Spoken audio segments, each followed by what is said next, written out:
জয়ের জন্য ৩৭৪ রানের লক্ষ্য দিল ভারত। চতুর্থ ইনিংসের লক্ষ্য হিসাবে এই রান খারাপ নয়, তবে এই রান তাড়া করার জন্য ইংল্যান্ডের হাতে রয়েছে আরও দুদিন।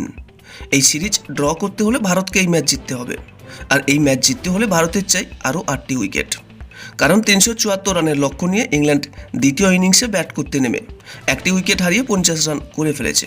আর চোট পেয়ে ছিটকে যাওয়া ক্রিস ওকস, তিনি হয়তো আর ব্যাট করতে নামবেন না, ফলে হাতে রয়েছে আর 8টি উইকেট।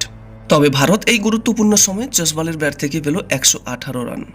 রবীন্দ্র জাদেজা খেললেন 53 রানের ইনিংস, ধ্রুব জুরেল 34, ওয়াশিংটন সুন্দরের আগ্রাসী মেজাজে খেলা 53 রান।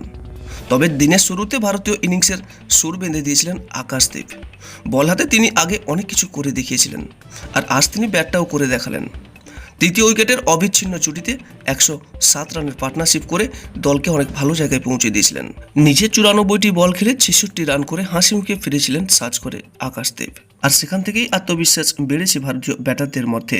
ইংল্যান্ড সফরে ব্যাটার জাদেজা কারো থেকে কম যাচ্ছেন না। আরও একটি অর্ধশত রানের ইনিংস খেলে শিবিরের স্বস্তি এনে দিলেন।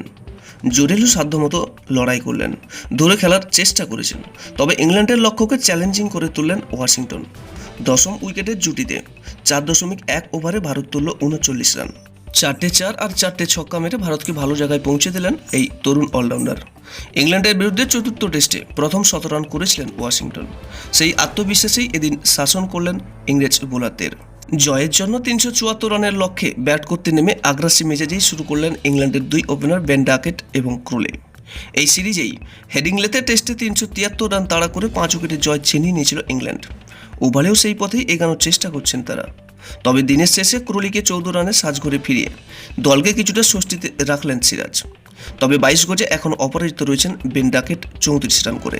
দুই দলই জয়ের গন্ধ নিয়ে সামনের দিকে এগিয়ে চলেছে। অবশ্যই আমাদের নজর থাকবে চতুর্থ দিনের ফলাফলের উপরে। ভিডিওটি ভালো লাগলে একটা লাইক করবেন এবং আপনার কাছের মানুষদের কাছেও শেয়ার করবেন, এবং নিয়মিত এরকম আপডেট পেতে আমাদের এই চ্যানেলটিকে অবশ্যই সাবস্ক্রাইব করে রাখুন। নমস্কার।